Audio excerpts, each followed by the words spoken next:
This infuriates my ex-husband's affair partner because my in-laws cut contact with them straight away after they learned about the affair. Bethany was jealous that her child would never know the love of grandparents. At least her son has a father. This brings us to the problem. Unfortunately, my mother-in-law has been very ill for a while and so she's updated her will. My ex-husband was an only child, so he would get everything. But now, my son will inherit her house, villa and money. I also will receive a large portion of her money and all of her belongings. Until my son turns 18, it will be in my trust. If I pass before that, my parents will take care of it. They do not know this.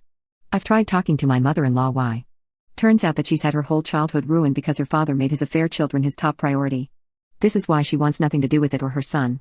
He knows that she went through so much because of cheaters. Yet he decided to do the same to her. The thing is, once they caught wind of her being ill, my ex-husband begged for forgiveness. The mistress started being nice towards her and forced her to be around his baby. My mother-in-law is bedbound, but she says she wants to leave with a bang so she'll endure this. I haven't encouraged her to do anything and this is her choice alone. They want her money, and her son thinks he is still included in the will. He also thinks his child will now be acknowledged by his grandmother and will also receive money. Now, my mother-in-law hasn't said she's forgiven them. She despises her son and his mistress for tearing apart our family. She wants to reward those who deserve it and get revenge in one go. The mistress keeps on hinting about how her child will grow up and attend a great college whenever she's around my mother-in-law. Mother-in-law's niece has overheard her on the phone discussing what wallpaper she wants in the dining room when she moves in and how my mother-in-law has no taste whatsoever. She also mentioned how she'll finally be able to take down pictures of my son when my ex owns the house. Too bad for her, it will belong to my son. No changes will be made until my son becomes 18.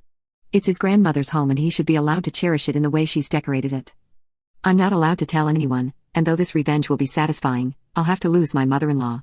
It's kind of a win-lose situation and I dread the day when she'll take her last breath. She means a lot to me and I love her. She wants this for her grandson and has said that she cannot rest until she knows her son and his mistress have been punished. She wants my son to know he was loved and will always be loved.